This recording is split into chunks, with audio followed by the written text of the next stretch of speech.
All right. Good morning, Bsnpros to the pros. Welcome to another live with your friendly neighborhood. I don't even know what this is called, man. I don't even call this a webcast, a podcast. It's just me, just coming out, just talking to people, connecting with people, and anytime someone comes out and wants to meet with me and talk to me, I'm always open for the conversation. And I had a good friend of mine, Michelle Citron. She was reaching out to me. She was like, "Hey Ben, you got to meet this guy. He's a great guy." She's been texting me, messaging me. And then I'm like, okay, I'm always open. So, and he's open. He was ready to go. And I love it. I love it when people are just ready to go. There's not like hesitation. He's like, I'm ready to go tomorrow. So I'm ready to go today, like whatever. So let's do it. So, hey, Michael, can you hear me okay? You're just fine. Thank you. Yeah, perfect. So tell me a little bit about yourself, my man. I know I saw your Facebook profile, but I would just want you just to do your introduction and tell us who you are. Sure. My name is Michael Baez. I'm currently in California, in Ventura, and I'm born and raised in New York, which is actually how I met Michelle. Michelle's been a dear friend for many, many years. I was best friends with her younger sister, Lisa, and just became friends with the whole family. And we've known each other for quite some time, well over 20 years, 20 plus years. Yeah, it's been an amazing friendship, and she led me to you, and here we are. Thank you, bro. Thank you. So Michelle says, so I'm looking at your Facebook profile, and it says you're a master trainer in yoga, right? Warrior yoga. Can you tell me a little bit about that? Because I know yoga, and I'm that guy. Like I'm I'm gonna be straight up, man. When I was in my 20s and 30s, I used to be like those guys, yoga guys. But now, like I need to stretch. So I'm watching those YouTube videos. And I'm like, I can see how that feels. So tell me a little bit about that master yoga stuff. Sure. Yeah. So I've been teaching yoga officially since 2008, 2009, around there. I've been studying yoga. When I moved to California from New York, I was introduced to yoga and fell in love with it. My background was martial arts. I studied and taught a fusion of a kind of two hybrid styles. It was like a fusion of Taekwondo and Shotokan, which is actually how I met Michelle. Her younger sister, Lisa, was in the same school as I. We both got our black belts and became instructors. So that was my introductory to the physical. I was always a shy kid, never did sports, was very self-conscious, introverted. But martial arts really got me out of my shell at 13 years old, did it consistently from 13 to 23, became a second degree black belt. But then when I moved to California, as I get closer to the movie industry, I was like, okay, I want to still keep, working out and training, stuff like that. But I was kind of over 10 years of martial arts, competing in tournaments and teaching, 6-7 days a week. I was just like, I need a break. But I wanted to do something physical. I always loved and have the utmost respect for martial arts. But yoga fell into my lap. I got invited to a living room yoga class, as I call it. It wasn't even in a yoga school. It was at someone's house. And within 10 minutes, I was hooked. I fell in love with it. I was like, oh my God, this is amazing. I need this. It was like the perfect transition from martial arts into yoga, because it was very similar, the flexibility, coordination, balance, concentration, focus, very similar. I say everything but the ego. In yoga, we try to eliminate the ego. In martial arts, since we were competing in tournaments, always striving for first place, it was always very ego driven. But with yoga, it became about letting go of the ego. I like that you brought up the ego, man, because I've done martial arts myself for a long time. I'm a jiu-jitsu black belt, and man, the ego is like real. It's real, man. The ego thing is real. I feel like I'll be seriously honest with you. I had an ego, but at the same time, I feel like there's a certain type of level of ego that you need to have, right? Where it's like it's a confidence. There's an ego, confidence, right? Where like there's an ego. There's an ego where like you think you're better than everyone, I think, and then there's like the ego where like you can do better than everyone. Yes. Right. You want to win, the champion mindset.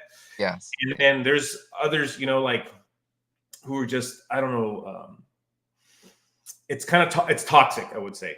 Right. Yeah. It's very toxic.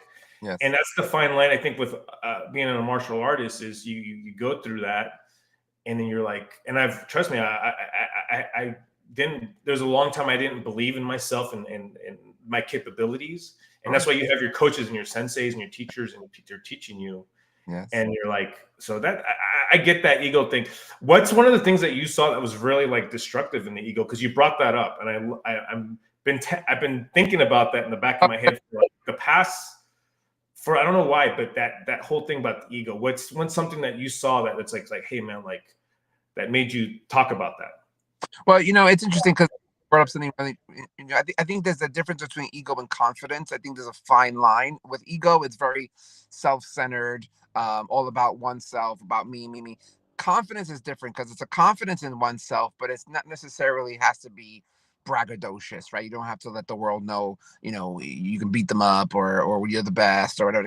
I think that's more ego driven. I think confidence is confidence in oneself because you've done the work, you've proven whatever it is, whether it be martial arts or film now or yoga for me, whatever it is, you've proven to yourself that you're the best of where you can be. In martial arts and yoga, what I love about both of them together is that it's always about striving to improve upon yourself. Now, because martial arts is competitive, then it's always about defeating your opponent, winning the trophy, winning the match. Where with yoga, it's not. Yoga is just about you going within and trying to better yourself. And either one, it could be very humbling, which I think is the difference. In my yoga training, we have a certification program where we teach people how to be yoga teachers.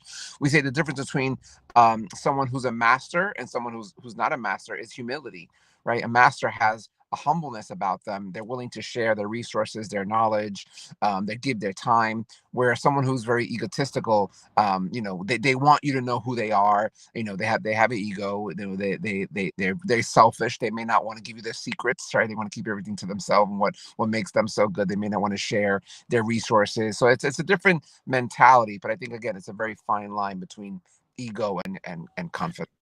Yeah, I get that, and I think sometimes when you have that confidence, it's reflected in who you are and how you communicate with people, and Sure. you can tell, man, and you can tell. Yeah. So you grew up in the Bronx. Yeah. Yeah, so it's funny because one of my good friends is from out there. Sure. He always has crazy stories. I work in sales, I work in retail sales, and guy, and every day, man, he's got a crazy story. Like, oh, this guy, how much is it? Like, it's like an adventure growing up in the Bronx. I hear like it's like every day, man. It's like, hey, man, like back when I was out, like every day, it was never the same story. So I'm sure you have a ton of stories of like living in the Bronx. Yes. What's a crazy story that you remember, like living out there, Wow. man? Just kind of like what's something that just left you, like who made you who you today?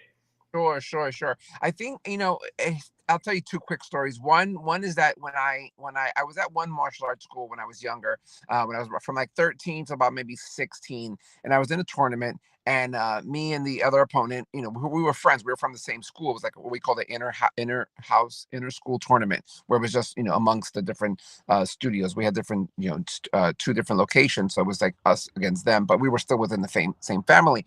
So anyway, we're fighting, and we threw a roundhouse kick at the same time, and our shins clashed, like just like perfect swords hitting in the air. And I remember I just fell to the ground. My leg just gave out, and within a few seconds, my shin swelled up like a balloon, a huge ball, looked like a golf ball, not even like more like a softball. Went to the hospital. Thank God it wasn't broken, nothing like that, but it was definitely injured, and I had to lay off of it. So I wasn't training. I was walking around in crutches, and I just happened to be in the Bronx visiting my grandmother, and something intuitively told me to go for a walk, which is so bizarre because I'm on crutches. So I decided to get some fresh air. I go for a walk, and to the right is where like the busy street is, as shops and record stores and little pizza shops, things like that.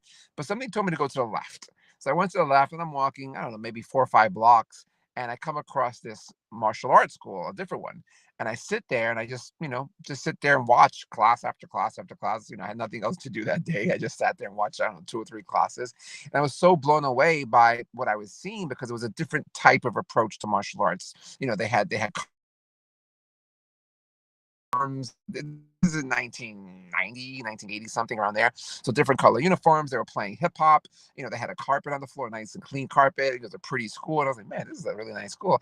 And prior to that, in my old school, a buddy of mine, his name was Joe, kept talking to me about this one martial artist that he wanted me to learn and to study with. His name was Fast Feet. That was his nickname, Fast Feet. And I loved kicks, and I was very flexible. So my nickname eventually became Flex. But I wound up being at that school. So as I was walking and sat down and watched that school, it turns out that I was at fast.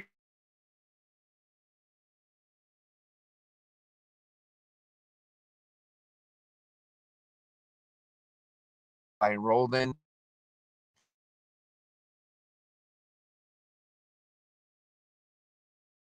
got my black belt, and that met Michelle. My life completely changed because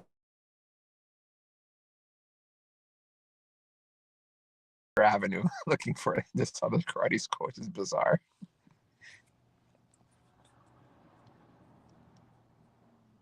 Hello?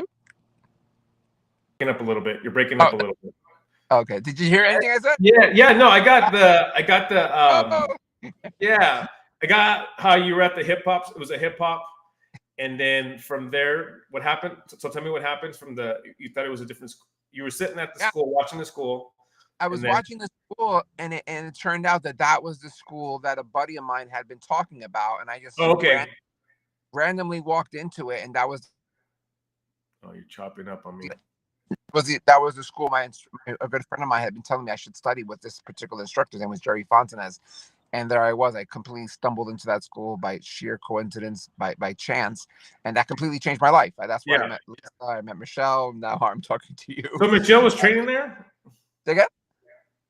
Oh, Michelle was training there? She was her training? Sister. Her younger sister. Her sister was training there. We became best friends. That explains a little bit of because I know Michelle's son, her son likes to train martial arts too, so he's always that makes sense. Yeah, I'm seeing the tie. I'm seeing the connections. I'm seeing the connections. So, how did you get into filmmaking? How did that whole journey start? Like, what got? Sure. Well, I started out wanting to be an actor when I was young. I was, I don't know, maybe 8 years old, 7 years old, and there used to be a show on TV called Different Strokes, and it was a very old show. I'm dating myself, and then there was a young actor who you remember it? Do you remember that show? That was my favorite show. Yeah. I grew up on Different Strokes. We're the same age, man. There we go. I love Willis. Willis was my big brother too. So Gary Coleman, the young little tiny little guy who wound up being, he had a growth dysfunction. He couldn't grow to be an adult, so he always stayed permanently looking like he was a kid. So I was blown away by that show, loved it as a kid, grew up watching it, and thought, well, if he could do it, I could do it. I want to do what he's doing. I want to be a child actor. So I went and told my mom, and my mom enrolled me in the local YMCA and boys club, actually a boys club, and took some classes there and got a backstage newspaper, which was like the trades back then. We look for auditions in there, talk about different types of trainings, and that was it. I wound up just getting my foot in the door that way, very slowly. Got headshots made up.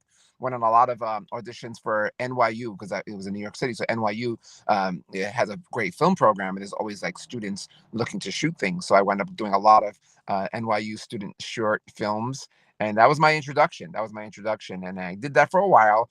It was cool. I got to get out of school early, and the teachers were supportive of it. My classmates were like, "Oh, that's cool. You're They wanted your autograph, and it works. I was in there just. And it works good for the ladies too. Yeah, it works for the girls. The girls like it, bro. I know the angle. So I realized, someone told my mom. My mom was very supportive. So my dad, but my mom would take me a lot to the auditions. My mom was told by the casting director, I don't know. They said if he speaks Spanish, there'll be more opportunities for him, because I didn't speak Spanish fluently. So we took a little break. And next thing you know, I go into junior high school, and I took Spanish classes. And then I kind of got a little bit straight off the path, and then discovered martial arts. And at 16 was all in for martial arts. But I still had the acting bug. I still wanted to be in movies. I still had that desire. And then there was an open call casting for a movie called Carlito's Way. Remember Carlito's Way? Yeah, great movie. That's one of my favorites. Yeah, great movie. So there's an open call casting. So I go, and I'm an extra. I'm in the background. If you blink, you miss me. But I was in a couple of scenes. That's cool. And that's where it really hit me, where I was like, you know what? I don't want to be an actor anymore. I want to be a director. Sure. Yeah, of course. Director has the power. That's awesome. No, that's awesome. That's something I wish I would have like. I grew up with a different background, but I didn't like acting and all that. My kids now, they love that stuff. They're in the theater arts. They're all into that. Nice. And I'm like, I probably could have been an actor instead of a salesman. But it would have been easier for me. It would have been easier. But no, it's good. It's good. So I know you've been busy. I've met. Here's the thing. I don't know. Yeah. I'm saying that the wrong way. It's a lot of work what you're doing. I'm pretty sure. Like making a movie. Yeah. You just made a movie, and you've probably sacrificed a lot. It's hard. Like a lot. Like your time, your life, a lot, man. I mean, what is it? What's the? I would say, what's the sacrifice to do something that you're doing? There's a sacrifice. There's a sacrifice. I know anything you do, martial arts is a sacrifice, but everything's a sacrifice. But when you say I'm going to commit to other people, I'm going to commit to a project like you're doing. I mean, I know people that put together an event like at their house, and they're already the biggest mistake I've ever made. I didn't know this was going to be like this. You on the hand, that's a whole different world. What's the sacrifice? Man, it's funny because you think of like a wedding, right? All that goes into putting on a wedding, the catering, the photographer, the dress, it's like that, and that level of stress and anxiety just for one day. Imagine that, multiply that by, in our case, 16 days. We shot this movie in 16 days in Mexico. I've been wanting to tell the story for years. It was going to cost too much money to shoot it in the U.S. Unfortunately, I went to Colombia. I tried to shoot in Puerto Rico. It was going to be too much money in Puerto Rico, and I was on vacation during COVID, and I was just like a light bulb moment, went off and said, wait a minute, it's more affordable to live here. We were staying at one of my best friend's homes. He had a beautiful home overlooking the ocean in Puerto Vallarta, and we would go to have dinners and eat out all the time and take Ubers. And it was just like, all right, not the math was adding up, and I was like, wait a minute, if it's this affordable to live here, then to shoot a movie has got to be way cheaper than the US. And that's where it all began. And that journey took me 3 years, going back and forth between the US and Mexico. I went to 3 different cities. I went to Guadalajara, I went to Mexico City, and I went to Guanajuato, searching for the right cast, for the right crew, for the locations, for equipment, and I went with zero contacts to another country and started from the ground up. And sacrifices for sure. One I could tell you right now is my grandfather had passed away, and I already had this trip already planned. I had meetings set, the Airbnb, the plane ticket, everything was locked in, meetings confirmed.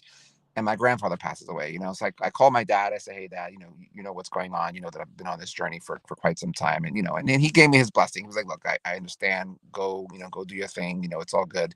So that was a really tough one, and in a way I do regret it. I do regret that I didn't go to the funeral and to the service and be there with the family, but that's an example of sacrifice. Another one is while we were actually shooting in 2023, December, we were shooting, and Christmas was right in the middle of our shoot, and I was hearing I live in California, but at the time I was in Mexico City, and I didn't get a chance to spend Christmas with my son. I didn't spend a couple other holidays. I celebrated my birthday over there. I didn't get to spend it with my family like I normally do. So we make sacrifices.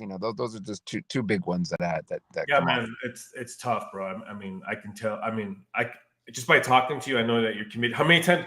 And for the audience, man, this is one thing is people have dreams and goals, and this is one of your dreams, and this is one of your goals. But how many times did you want to quit? How many times did you say like I can't do it today? Like how did it? Because there's a certain mindset that everyone has, even as a father. Life, it's real man. It's like real man talk, like for me, I'll tell you right now, like some days I'm like, fuck, like why? It's like I just need to like walk. I just need to walk and disappear, But you, man, when you have all that stress on you, I mean, how many times do you feel that way, and what kept you going? I love that. I love that question. I think about that a lot. I from the martial arts, and thank God for my instructor, Jerry Fontanez, we were ingrained with this mantra. We would have these chants. We would call them positive affirmations. And we would have these affirmations. And one of them, which I'm sure you've heard of, is common even outside of the martial arts, is winners never quit, quitters never win. I choose to be a winner. And I was chanting that since I was 16 years old. I'm 52 now. So all these years, that's just ingrained in my brain.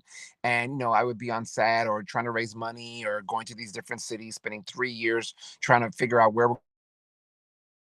try to figure out where we're going to shoot, try to figure out, how, and, that would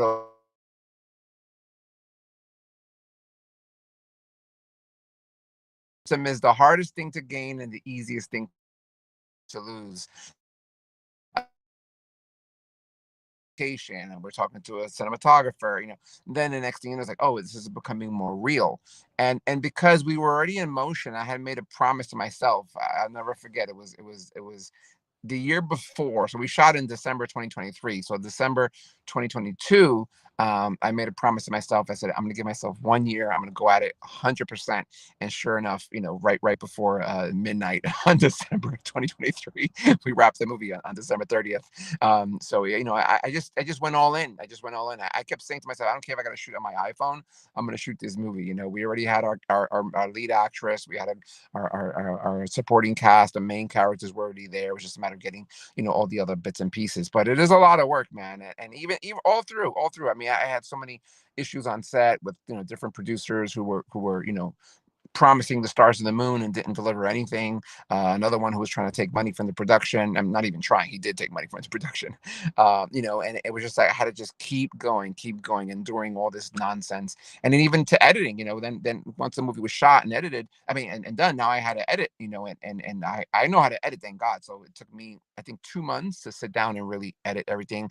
Then I had to find a sound mixer, a sound designer, had to find a composer, had to find a visual effects artist.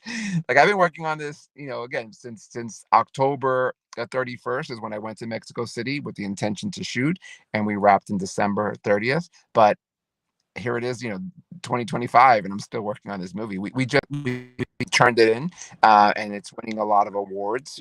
We've already won 20. Where are we at now? 27, 28 awards. That's amazing. Michelle's been talking like nonstop about, again, like she's messaged. She's messaging me for a while about you. So she's been dying.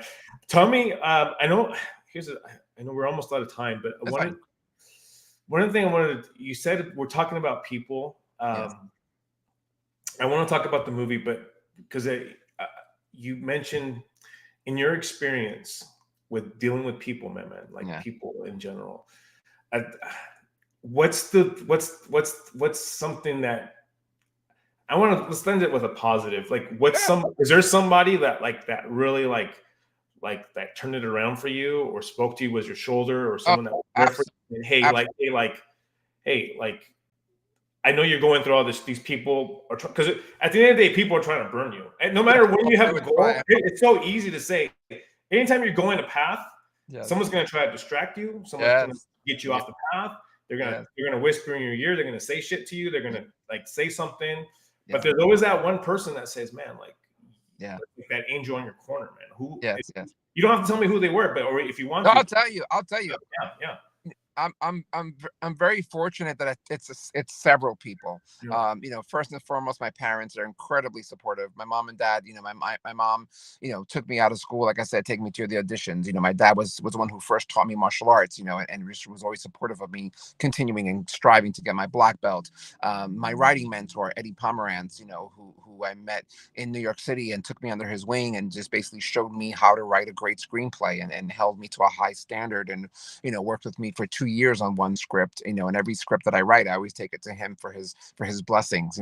My best friend, Cristo, who has been by my side for over 20 years and is like my champion, always, encouraging me and, always ends each call by saying, be great. He's an amazing support. My girlfriend, who was with me through thick and thin and saw me go through the chaos and the fights and the struggles and, always encouraged me and was incredibly supportive. My son, who, was 11 years old, maybe was 9 at the time, but understood that, this was a dream that I was chasing and wanted to be a good example for him.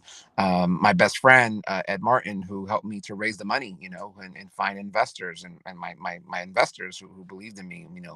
Sophie, the lead actress who played Yoli, was in MMA training for 3 years, was studying with Alexa Grasso, the UFC champion, studying with her father, Luis Grasso, and she studied with, and trained for 3 years, had no fighting experience, and was grinding and grinding, putting in hours and hours and hours. And when you see her in the movie, she's incredible. Luis, her trainer, said she's ready to fight. Like he would be 100% confident putting her in the ring. So I'm very, very blessed. I've had a beautiful support system around me. So I'm a lucky guy. That's awesome, bro. I mean, just you telling me that right there is like already inspiring, man. Like you like inspiring me already. And then now you're telling me it's an MMA movie. I know I saw a little clip of it. I'm excited. I'm gonna take some time to go. I want to go see it, and I want everyone else to go see it. Yes. It's easy to say this movie's for everyone, right? Yeah. But it's easy to say that. Yes. But I want to say who are we? But who are you speaking to? Like who are we speaking? And what is the movie about? Tell us about the movie. But who's the movie speaking to? Or what's the thing that you want to tell? This movie, it's a story of revenge and a story of redemption. So the main character name is Yoli de la Cruz. The movie is called De la Cruz, and it's named after her. It's her last name. So Yoli de la Cruz is a young girl who's just finishing high school. She has her best friends, and they want to party. They want to have fun this summer. And one of her friends, who's a wild one, introduces her to this guy who's very charming, charismatic. He has money. He speaks 4 different languages. He's got the hots for her, and they go out on a date. And he tries to force himself upon her. She clearly says no, and he still tries to attack her. She gets away, and then she tries to get justice. And she goes to the police and discovers that that she's not gonna get justice there. So she has to get what we call street justice. And then the other character, his name is Lobo. Let's got the little hat here. His name is Lobo, and he is the guy who takes her under his wing and trains her in martial arts. So he trains her in MMA, and then she goes back to get her revenge. So that's the whole story. But there's way more than that. There's way more. I gave you, I didn't end the spoiler. It wasn't a spoiler destroyer there, so to speak. No. I'm already like I can see it. I like the premises, my man. Yes, and it's playing at the Cannery, right? Yeah. That's in East Vegas, not too far away. That's where I know the area very well. It's a great area. That's a great theater. I love that theater. Galaxy, Galaxy beautiful theater. Yeah. So where can people? I mean, people can say where can they buy tickets, or can they buy tickets at the Cannery, or like? Yes. So it's at the Galaxy Theater Cannery. It's playing April 26th, which is a Saturday at 4 p.m. It's called De La Cruz, as I mentioned. It's part of the Indie Vegas Film Festival. It's very important to understand. It's part of the film festival. So when you go there, it's not going to be just on the billboard by itself. Like it's a whole festival that's showing a bunch of films. And mine is going to be Saturday the 26th at 4 p.m. And you can buy tickets there. You can go on to the website indievegasfilmfestival.com and look for tickets, but do it on your laptop or your desktop. It doesn't really work well on the phones. You have to do it on the laptop or desktop. Or like I said, you can get tickets there, but you can follow us. We're at De La Cruz the movie is our Instagram, and then delacruzthemovie.com is our email, our website, and you can message me through there and reach out to me. But yeah, definitely want to show Vegas, what we've been working on, busting our butts on, and we'd love to have everyone come out and support. It's a big deal. Like I said, we just found out we won yesterday in Italy. We won in Paris 2 months ago, 9 awards. We're winning 4 awards in Italy in June. It's getting a lot of love. Like I said, we're at 28 awards so far. That's amazing, man. Congratulations to your success. Thank you. And I have a feeling that this movie, I mean, we want to see it at the Cannery. We want to see it there. We want Las Vegas to show up. But I think it's going to be pretty sure it's going to be open where anyone can just, it's going to be available. So we can watch it. So it's, I know there's a promotion for it, but it's going to be, I know, I already know, man. I can I don't want to spoil anything for you. I don't want to get into that topic. I don't. All right, man. I was happy to talk to you, man. You're awesome. I appreciate your time. And we'll keep in touch. We're friends on Facebook now. And if there's anything I can do to support you, let me know. Definitely let me know, my man. I'm always there for you. All right, take care, man. Have a good day. I'll talk to you later. Bye-bye. Bye, everyone.